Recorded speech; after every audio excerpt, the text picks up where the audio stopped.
Hi everyone, this is Real World Audio, and today we are talking about my mystery box.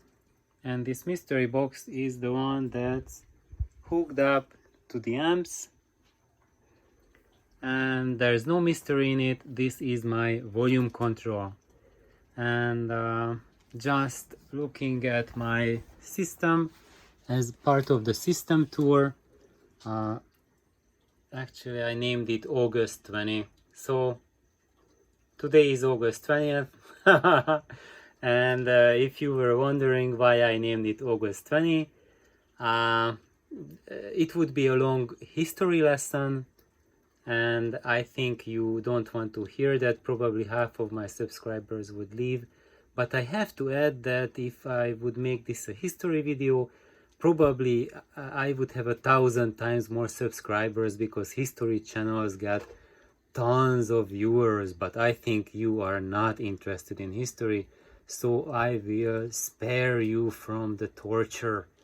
So this unit is just the volume control. There's nothing in it. There's an RCA jack pair at the back. That's the input side, and this is the output side, and there's the knob. Actually, this is the volume control, but it is a selector switch. So each of the positions of the selector switch corresponds to different output taps for the autoformers that are inside. So basically there are two transformers inside this unit, one for the left channel and one for the right channel, and I'm going to talk about what those do. How do they change the volume? This part that's sitting on top of it, it's something different. This is my input selector switch, and I'm really ashamed to demonstrate this unit, because this unit is the Achilles heel of my system, and it's something that sticks out like a sore thumb.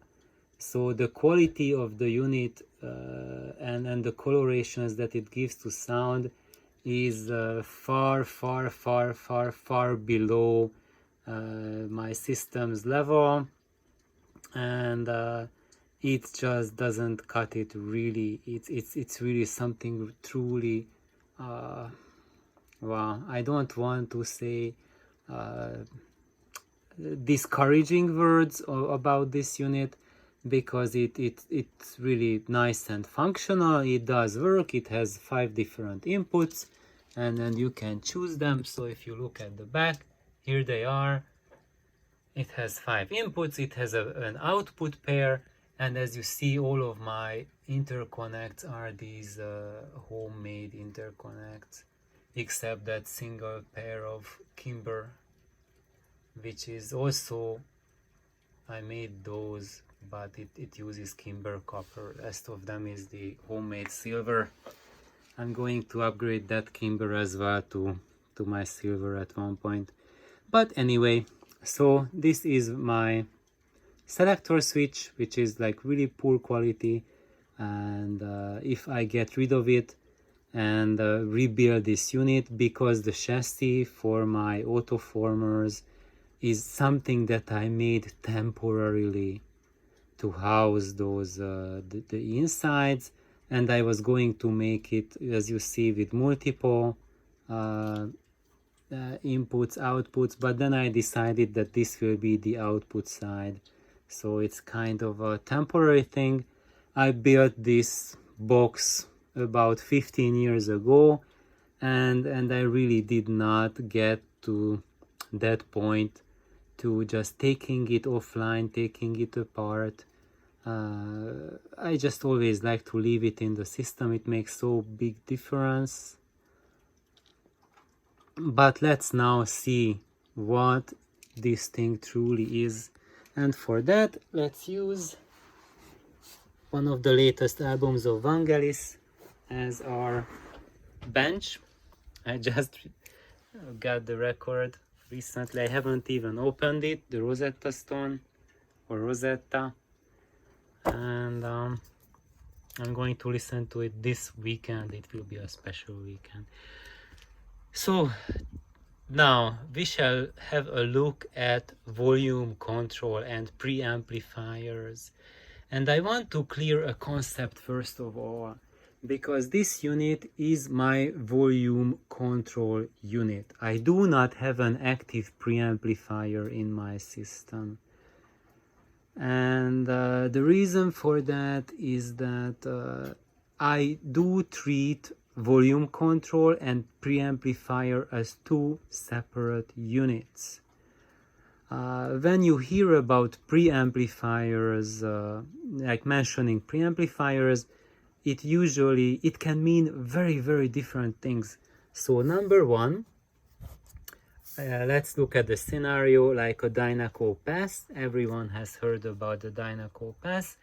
It was a preamplifier in the 50s, 60s, and you can still get it. And it includes a phono section inside, so it has a phono.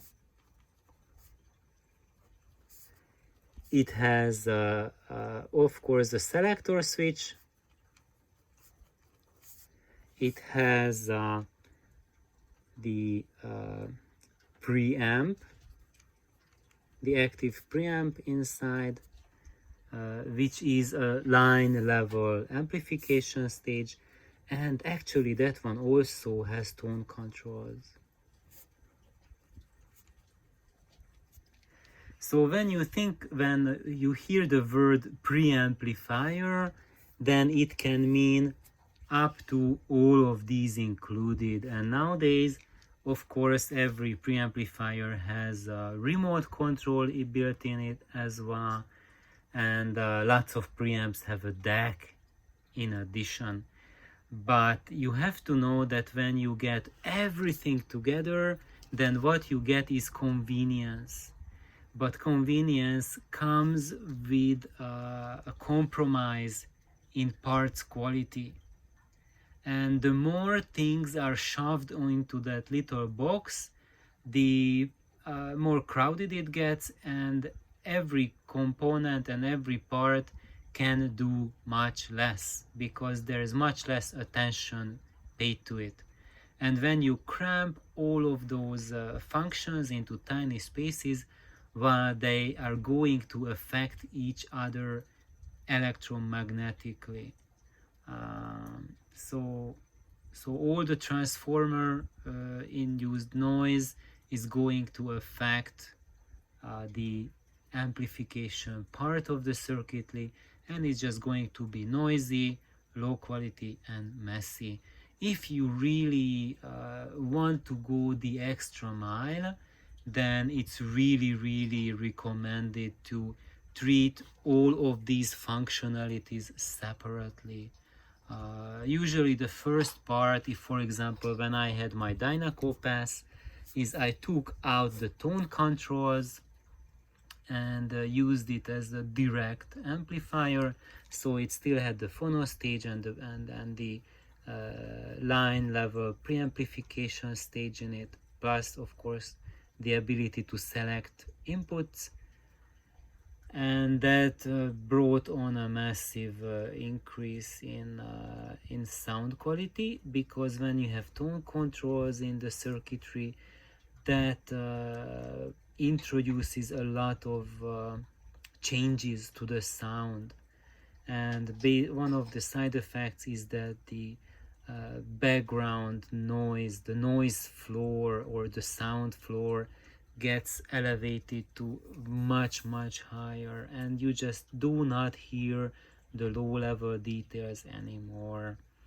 Many of us cannot hear low level details, so in that case it's better if you have tone controls. You are not compromising too much. But if you have fine hearing and you have trained your hearing so you can consciously recognize what you hear, then if you leave the tone controls in, that will as a side effect draw with it that the sound quality you hear is quite a bit compromised compared to a direct path. And those people who promote the idea of having a direct path are usually called as the audio purists. So like people who employ pure path, which means as few elements in your audio chain as possible, and that will give you the least alterations to the sound. And that's physically and logically and mathematically, this is absolutely correct, because the least stages you have between your source, which is the recording, and your ears, the lesser number of steps, the least chance there is to change the recording. And the other option that people go, or I would say the other path, is when you go for perfection, or like mechanical perfection. And when you go for mechanical perfection, then you have many additional steps in your signal. And then let's say you have this many steps and you are using error correction with negative feedback loops correcting the errors. So, and this will give you a lot of control, very controlled sound, very sculpted, very shaped. I would say 99% of the audio gear that you can buy today is in the mechanized category. And I'm not saying that it's bad, but it certainly has a very special flavor to it, and it's very enjoyable. It has advantages, but it also has drawbacks. The pure path also, same thing, has its own advantages, has its own drawbacks. Advantage is that you get a much more natural sound compared to the mechanized road. The two drawbacks are it's much higher to obtain steely loud volume levels. So if you want to listen to 110 dB volume, it's very hard to get it using the pure path. And what other drawback? Oh, the other drawback, if you want to get this kind of silly volume, then it will cost you extreme amounts of money. However, with the mechanized pathway, it will also cost you extreme amounts of money to get anywhere near to the sound integrity that you get with the pure path. With the mechanized path, it's much easier to emphasize the frequency extremes, such as have tons of bass, tons of top end, but your mid-range will be quite mediocre at best.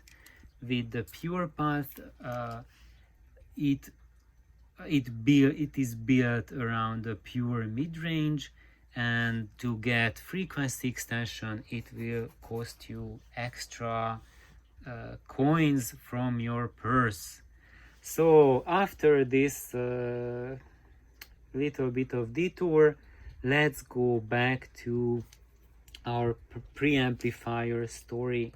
So basically, when we think about the lowest sound quality preamplifiers, they have all of these in them.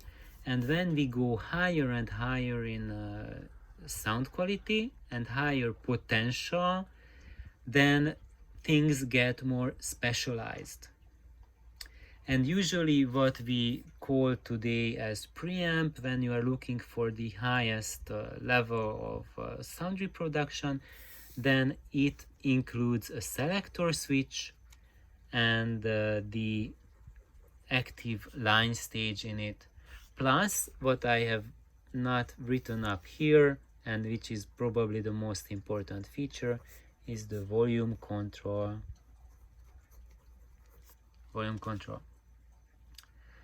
And of course, in the older technology, like for example Dynacopass, or name any of the vintage preamplifiers, the volume controls were passive volume controls, which means that it is basically a variable resistor.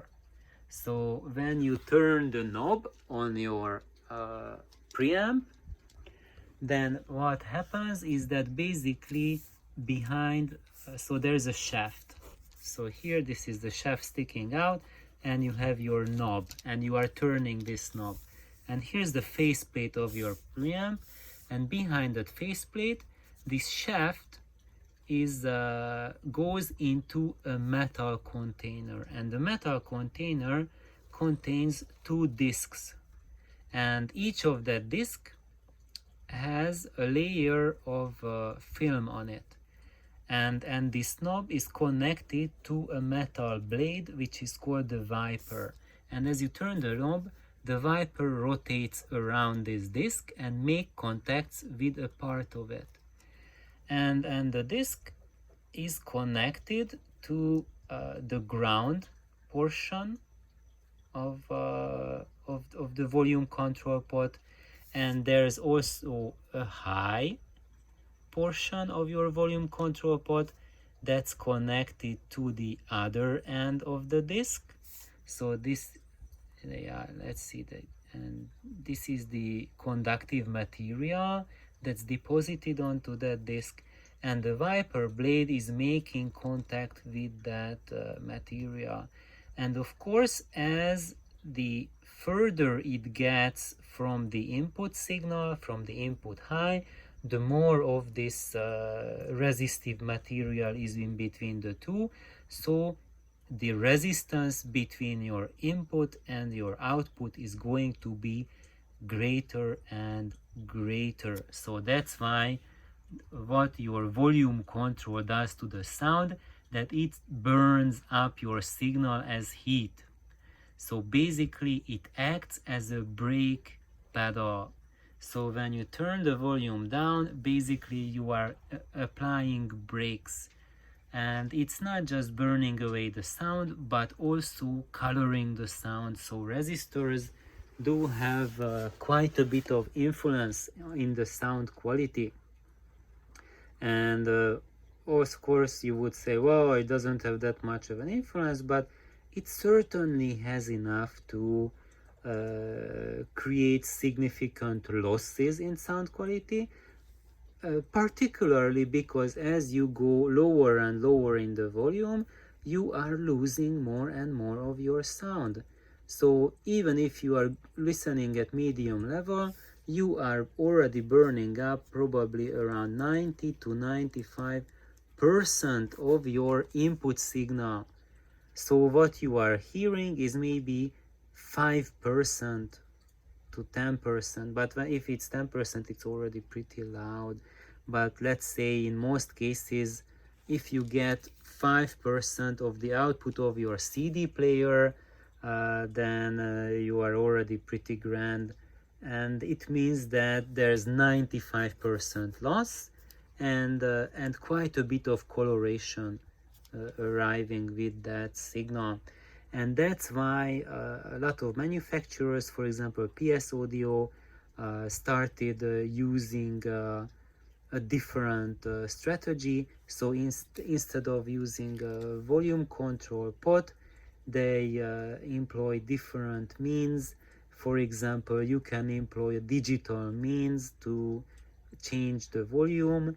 And for example, if you have your DAX output and you have your digital signal as ones and zeros, and you convert it into digital domain, basically like upsample the signal or down, so like moving it up or down in the bit rate. The Vadia DACs do this trick, so they use more bits than what the recording contains, and with that higher bit content they can adjust the output. And when you adjust your volume on your Vadia DAC, then it's going to change the output signal level, and there is no nasty resistor in the sound path, and you are getting clean volume out of it. But what happens when you have a turntable, non-digital sources, then we still need some sort of volume control. And when we have this average case, like 99% of preamps has a volume control pot inside. If you go to something like an Alps, like the Alps brand, it has, or maybe Noble. So these are brands which make higher quality volume control pots, and you can notice that the sound improvement, sound quality improvement is quite a bit with them. But it's still not that good.